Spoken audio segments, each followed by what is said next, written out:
BNP চায় আগামী দিনে ইনশাআল্লাহ সরকার গঠন করে প্রত্যেকটি মানুষকে স্বাবলম্বী করে গড়ে তুলবে। শ্বশুরবাড়ি থেকে ধানের শীষের প্রচারণা শুরু করেছেন বাংলাদেশ জাতীয়তাবাদী দলের চেয়ারম্যান তারেক রহমান। সিলেটের দক্ষিণ সুরমার বিরাহিমপুরে শ্বশুরবাড়িতে এক আবেগঘন পরিবেশে নির্বাচনী গণসংযোগ ও প্রচারণার আনুষ্ঠানিক সূচনা করেন তিনি। এদিকে তারেক রহমানের বক্তব্যের সময় দলীয় নেতাকর্মী ও স্থানীয় লোকজন দুলাভাই দুলাভাই দুলাভাইয়ের আগমন শুভেচ্ছা স্বাগতম বলে স্লোগান দিতে থাকেন। এ সময় তারেক রহমান হাত নেড়ে স্বাগত জানান।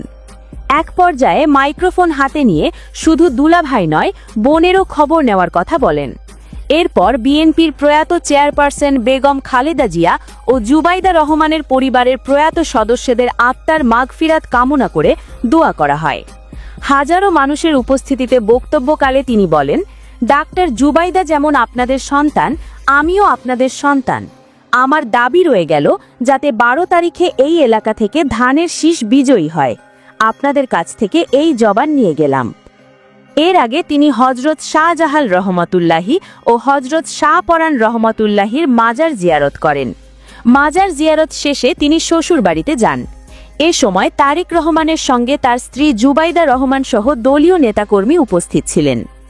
এর আগে ত্রয়োদশ জাতীয় সংসদ নির্বাচনে আনুষ্ঠানিক প্রচারণা শুরু করতে সিলেটের হজরত শাহজাহাল রহমতুল্লাহি ও হজরত শাহপরান রহমতুল্লাহির মাজার জিয়ারত করেছেন বাংলাদেশ জাতীয়তাবাদী দলের চেয়ারম্যান তারেক রহমান। রাত 9টার দিকে মাজার জিয়ারত করেন তিনি।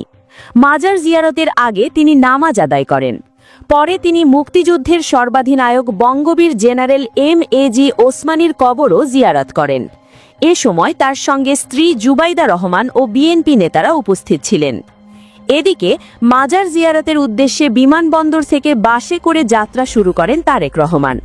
আসার পথে সড়কের দুপাশে দাঁড়িয়ে তাকে অভ্যর্থনা জানান নেতাকর্মীরা।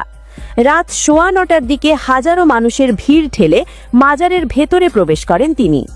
দর্শক, তারেক জিয়া কি পারবে জামায়াতকে পরাজিত করে প্রধানমন্ত্রী হতে?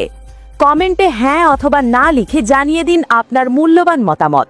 ভিডিওটি ভালো লাগলে লাইক ও শেয়ার করুন, আর আমাদের চ্যানেলে নতুন হলে সাবস্ক্রাইব করে সাথেই থাকুন।